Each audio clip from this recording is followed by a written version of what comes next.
So you may look at these two guns right here in front of you and think one is pretty highly customized and the other one is stock. Actually, both of them are stock. They're exactly how each one of them comes straight from the factory. And the point of today's video that I want to get across is that you cannot buy your way to good shooting. It is just not possible.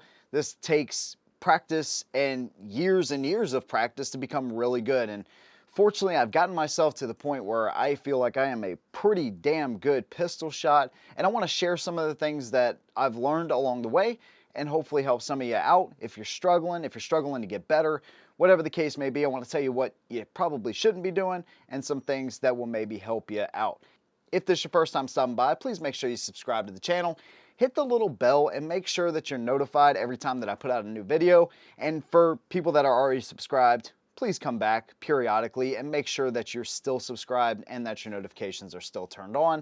I get this comment all the time, man, I never got a notification that the video was coming out, or I got it 7 days late, or whatever the case may be. Also, if you want to check out the plethora of other content that I do, including motorcycle reviews, truck reviews, I make my own music, gaming, horror reviews, meaning horror movie reviews, I'll leave all those links down below as well so you can check out those communities, which are just as awesome as this one right here. Love to have y'all over there. Let's go ahead and get started. I need to set the stage for this a little bit. And so if you're already a good shooter, or you're a competition shooter, which means you're probably already a good shooter too, a lot of this stuff will not really apply to y'all, I don't think, because there's gonna be things I talk about and you're gonna be like, well, wait, I can do these things and it really helps me to get a better purchase, or it helps me to keep the muzzle down like millimeters below what a stock pistol would so I can get quicker shots on target and quicker sight acquisition. I'm not really talking about that. I'm talking about items designed to make people think that if you put said item on, you're going to be an amazing shot. That's really what I'm trying to get at here. There are all kinds of techniques that companies will use to kind of sell their products, and I totally get that, but you know, things like even like shaved frames or lightning cuts. I mean, just think of any Gucci Glock. As cool as they may be to look at and as awesome as they may be to shoot, that is exactly what comes to mind when I think of a gun that is designed to not only look cool, but also designed, man, if you have this Glock, if your Glock looks like this, you're gonna be the best shot at the range. You know, there are some functional things there, but for all intents and purposes, it's like, hey, if you have a standard Glock or you have our Glock is going to be way superior because of all of this stuff that's on it. And like I said, that could be lightning cuts, extended slide releases, and upgraded barrels, and all of this kind of stuff you can use. And one of the biggest ones is triggers. Man, if you have this 3.5 pound trigger, dude, you're gonna become a better shot. Now, there is some truth that a lighter trigger may help you put more and better shots on target. I don't think there's really any denying that, especially when you get out to like 500 and 600 yards. Man, a lighter trigger can really make a big difference. Not only a lighter trigger, but a crisper break, a more predictable trigger can really help out a lot. But if you can only shoot a gun with a 3.5 pound trigger, you can't shoot it well with a 6 pound trigger. That doesn't really say a lot for you. It just says that you have to have this specific kind of trigger to be able to shoot good. You know what I'm saying? I'm not, again, if you want to spend $1,000 on your $500 Glock and make it into something, into your own design, I could care less. Really don't care. But what I'm saying is that most of these items are not going to just make you a better shot over time. They're just not. If you are a brand new shooter, or you say, dude, I just suck at pistol shooting, that doesn't mean you can't get better, but adding an accessory or two also does not mean you're going to get better the next time you go to the range. The two are not mutually exclusive with each other. So this time, instead of 2 guns, I got 4 to better illustrate my point here. Let's start with the Hellcat Pro over here on your far left. So it has a red dot there on top. This is really popular, especially in concealed carry now, competition shooters, you name it. Companies are coming out with, either guns that come straight from the factory with red dots, or they are red dot capable. And red dots can be super useful in quicker sight acquisition and low light scenarios. But if you don't know how to use just a standard 3-dot sight setup, I think you are really, and let's say you just go straight to a red dot and you're like, dude, I just hate 3 dots, I'm just gonna go to a single red dot. You're doing yourself a huge disservice, because 3-dot sight picture and learning how to shoot teaches you one big important thing, and that's front sight, and focusing solely on the front sight while keeping the rear sights out of your focus and keeping the shot beyond that out of focus a little bit. So you're just focused on the front sight, but then you have these other things that you're halfway, like, that are kind of out of focus, but they're still in your vision, right? You're still looking at them. And it really teaches you that if that front sight walks to one side or the other, you can really tell that your shots are going to be off. Now, you can learn on a red dot, but I think taking a 3-dot setup, being able to shoot really good with that, and then moving to a red dot is absolutely the way to go. Again, I cannot understate how important it is for you to be able to focus on that front sight, seeing how just little of an adjustment can make in throwing your shots off. It kind of makes you, in my opinion, it just makes you a better shooter, because if you can focus on that front sight and everything I just talked about and get really good and consistent with that, you can pretty much shoot any kind of pistol from there. Let's look at the next one. So this is the Spectra Comp, right? So they kind of tricked this gun out, and yes, you can put a red dot on this one. They got this gold barrel and trigger. Never mind that. You have a compensator up front that's built into the gun, so it's designed to keep the muzzle down a little bit better than like the regular P365 or even the XL. This is an amazing carry gun. It's got a stippled grip, right? It's got a high undercut under the trigger guard. It is a custom gun straight from the factory. Really awesome. Does this thing make me a better shooter though? No. It might make my sight acquisition, getting back on target, a little bit quicker, because that comp does work. And again, I don't want to take away from some of these things. If they make the gun more comfortable, it's not a bad thing, right? I'm not trying to say all this stuff is bad, not at all. But I'm also saying that these things don't necessarily make you a better shot, like this built-in comp.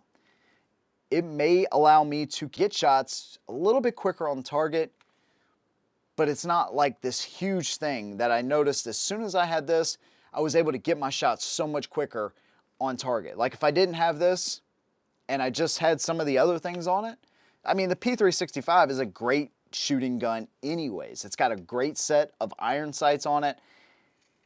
It's an amazing gun, right? It's got a decent trigger on it. It's one of the better shooting smaller guns I have. But there's nothing on here that really is like, man, it just makes me into this like S-tier shooter now just because I have those things. The one right next to it, maybe even in a better example here, this is the Performance Center Smith & Wesson Shield EZ. It's got a ported slide, right? You can see the lightning cuts here. It's actually got the port in the barrel up here. So again, these things are designed to allow you to get quicker and better shots on target by keeping the muzzle down, so your follow-up shots are going to be quicker. It works. It definitely works. You have a skeletonized trigger and a better trigger, I must say, than the original Shield EZ, right? Does that make a difference? Yeah, it does make a difference. But again, that doesn't make me a good shot. If I just pick this gun up and I'm not a good pistol shooter, none of these things are going to make me a good shot. Let's look at the Shield Plus. This is my go-to carry gun. This is as bone stock as it comes for these other carry guns, right? And you can get these with that are red dot capable and all of that kind of stuff, but this one, just as it sits, out of all my carry guns, I would take this one here at the range. 7 yards, 10 yards, 20 yards. This thing is an incredible shooter. It's got a great trigger on it. And I've said that so many times, I kind of took a step back and I'm like, you know what? I've said that so many times, like maybe people think that just because it has a great trigger, it's automatically the best shooting carry gun. It has to be. Discounting, right, my previous 8.5 years worth of experience, and especially my first really like 2 to 3 years where I couldn't hit the broadside of the barn. I didn't know dick about really shooting at all. I had to go through, I can't tell you how many thousands and thousands and thousands of rounds on camera, deal with the ridicule. I put the videos out there. I knew what to expect, but deal with the ridicule. Man, this guy sucks, blah, blah, blah, to get myself to a point where now I'm a good shooter, right? I went the hard way. So I'm trying to help somebody out there that thinks, man, there's kind of a workaround for this. I can just get a good trigger and I can do this and I can do that and I'm going to be a good shot. What the heck? You know, I'm trying to help you avoid that. And so you're not wasting thousands and thousands of rounds thinking that you're doing something. I mean, fortunately, I was able to get myself to the point where I finally understood what I was doing wrong and fixed it. But it wasn't just like an overnight thing. It took a long time of muscle memory and understand what I was, and sometimes I still catch myself, you know, I'll give a little flinch. If I have a misfire with the gun, it's like, yep, see, there's still things I have to improve on. All right, so there are some things that you can use to help you become a better shooter. I want to end this on a positive note because some of these things will truly help you. And keep in mind, I know there's going to be comments. So you're telling me a lighter trigger means I am, you know, can't shoot a gun better. That's not what I'm saying. I'm saying a better trigger, right, in a gun, what I just said, can help you as an established shooter. But the fundamentals are what you have to learn first. Proper sight alignment, front sight, focusing on the front sight, trigger control, okay? Just because this has a great trigger, right? If I just, boom, snap the gun just like that, it could have the best trigger in the world. That shot is going like 10 yards in the opposite direction, maybe even more. Like, you know what I'm saying? Like, great trigger or not, boom. Oh, yep, that one's going like, you know, 25 feet to the left. So the fundamentals have to be learned, right? A high grip up on the gun.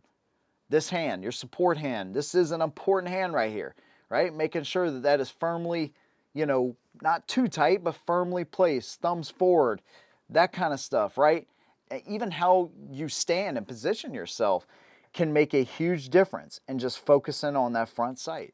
These things you have to learn, but there are some things that can help you learn these things along the way. And one, which I really haven't used a whole lot, but I see the benefit in it, a shot timer. So this is a simple device that you can use to run various kinds of drills. You can be a better shooter under stress, you know, set the timing to whatever you want. So that way, you know, when you draw and present the gun, you're getting good shots on target and you can practice just like that.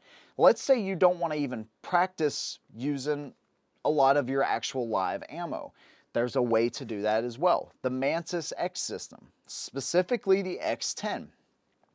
This is a great dry fire system. So essentially you just attach this little device, and the X10 is lighter and it's slimmer. It's got a better battery life than the ones before it. You know, you can draw from it and it'll tell you, you know, like as far as like your draw and all that kind of stuff. But the most important feature I think of it is when you attach it to your rail, you download the app and then you start taking shots. You know, you might do 10 shots and it's going to tell you, you know, if there's any kind of movement when you actually break that shot off. The Mantis X, I'll leave a link to this down below. It's a really good system to help you become a really good shot without firing a single round. You don't have to fire one single round to use that system. And I promise you, if you use that system, let's say for a month before your next range trip, you will see actual benefits if you actually use it. If you just buy it and let it sit, just because you bought it doesn't mean anything. But if you actually use it for a month, maybe not even that, maybe 2 weeks before your next range trip, I promise you, you will see results. But again, it's not going to happen overnight. Dry firing with snap caps. If you want to even cheaper route. You could do that. You can buy caps that are essentially the same dimensions as a regular bullet, right? But there's no primer, there's no chance of it actually going off. And then you could like load double fees, and you could, you know, teach yourself how to quickly, you know, clear that malfunction and get the pistol functioning again, right? So you could place this bullet on the slide, hold it out. Now, obviously, you're not going to be able to see your front sight, but that's all right. Right? So there's a little bit where the bullet moved a little bit, right? But get it to the point where that bullet doesn't move at all. And better yet, if you're just starting out, the bullet may actually come off of the gun. Get it to the point where it won't even come off the gun. It's going to teach you to be super smooth behind that trigger. The smoother you are, the more that trigger comes straight back to the rear, right? Not too much of your finger can be in here. If you have too much of your finger in here just like this, that's going to lead to you kind of pulling, right? I'm exaggerating this movement, by the way, but it's going to lead to you kind of pulling low and left. That's very common thing for right-handed or dominant right-hand shooters, right? Just using the pad of your finger and making sure you get that trigger as straight back as possible. And again, a flat face trigger will help with that. It will aid. These are all little aids to help you, but without the fundamentals, it doesn't matter if you don't learn these fundamentals. It just takes time. So these are some things that you can actually do to help yourself become a better shot. Again, there's no buying. You can't really buy yourself to become a better shot. You have to practice, you have to put in the time, and just like everything, you can absolutely learn it and feel comfortable if the moment ever came where you actually had to pull this thing. You know that this is not something that you just bought and just put away and know, hey, I got a gun on me, I'm good. You know it's something you can effectively use. And hell, take all the money that you were gonna waste in ammo that I just saved y'all. I just saved y'all a bunch of money, actually. Take all that money and go put it in training. You know, get yourself trained with a reputable firearms expert that can help you along the way. Thank you guys for joining me. I'll see you in the next one. And as always, hold them down.